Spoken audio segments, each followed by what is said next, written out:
2 minutes ago, I threw up the drone to get you guys some of that super dope footage of downtown Sydney. And within seconds, for some reason, the drone just started to like go back and forth and then proceed to fly directly into the ocean.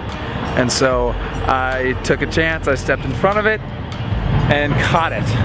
And the propellers shredded me up. Totally worth it though. I mean, let's be real. Look at this footage.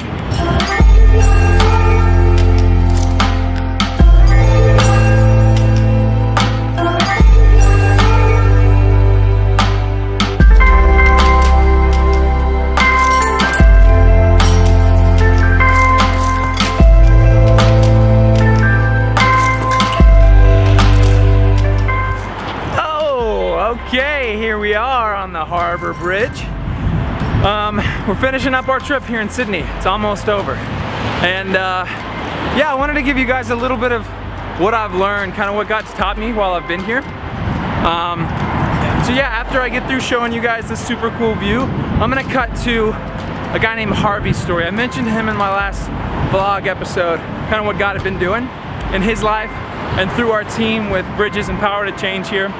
And so, yeah, I'm gonna cut over to him, and then I'm gonna tell you guys a little bit about what I've learned concerning specifically evangelism, which I think is a really important topic as Christians for us to discuss and talk about and have an opinion on. So yeah, I hope you guys enjoy it.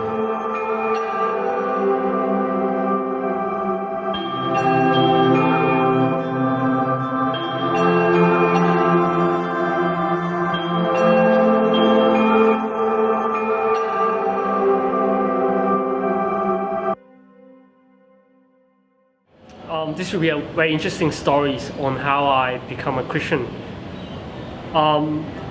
During this semester, I was thinking of joining another society called Hong Kong Student Society, and then I came across a store that said about Power to Change, and because I was feeling that I'm a little bit depressed on the studies and all the things I'm being through, and I thought that Power to Change can change my life, and that's why I joined it, and I met some new people such as Martin and Joshua and other people.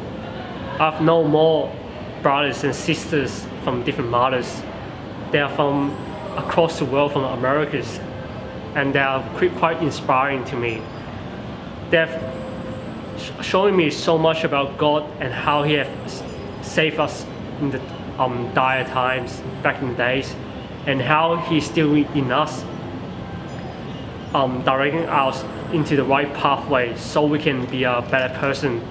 I feel like that after I joined Power to Change, I feel more energetic as a result, and I think I'm closer to the salvation that Jesus promised us about.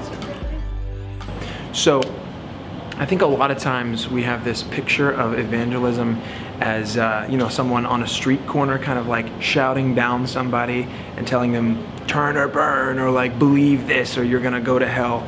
And I think we've seen that and been like, wow, that does not work and that doesn't look like love. So when we hear that term, a lot of us have kind of a gut negative reaction.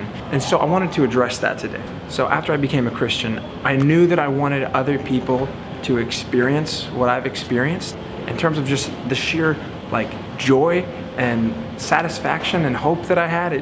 I went from a person just completely living for myself to living for God and for other people, and I couldn't explain that away except that God had done a very real work in my life.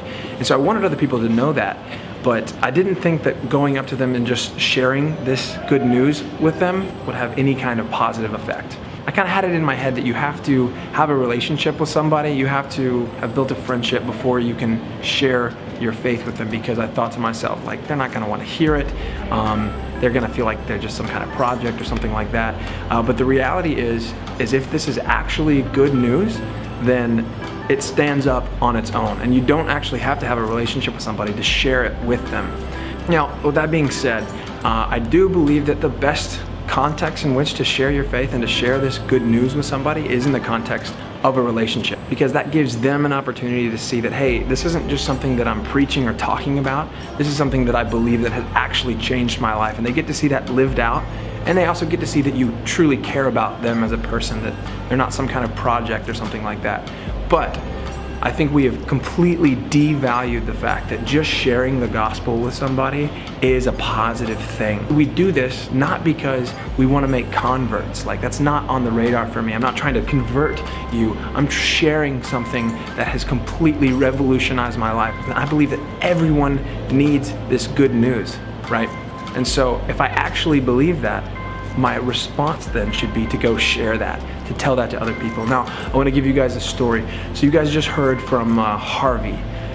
Now, Harvey, I feel like God gave me this Harvey incident story so that I could share it with you guys.